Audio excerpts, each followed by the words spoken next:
لیلا هستم از مونترال کانادا. اینقدر بچه‌ها امروز اینجا هوا خوبه، واقعا باورش نمیشه که اینجا نوامبر الان توی کانادا. واقعا شبیه هوای بهاریه. هیچ وقت نشده تو نوامبر اینجا اینقدر هوا خوب باشه که آدم بتونه بیاد بیرون و از این طبیعت لذت ببره. دقیقا اینجا سن بونو هست. احتمالاً بچه‌های بعد مونترال اینجا رو بشناسن، اگر نمیتونید سرچ بکنید بیاید به خانواده.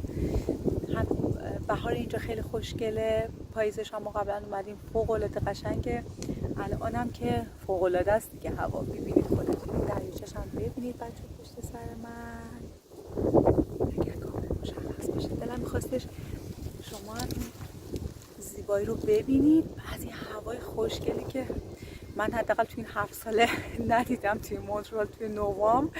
هوای به این خوشگلی، آفتاب، همیشه این تایما دیگه ما برف داشتیم. خدا رو شکر که هوا انقدر خوبه و ما هم تونستیم امروز رو استفاده کنیم. به همراه همسرم و دو تا بچه کوچولو اومدیم و از این هوای خوشگل رو میشه گفت تقریبا بهاری یا پاییزی داریم استفاده میکنیم.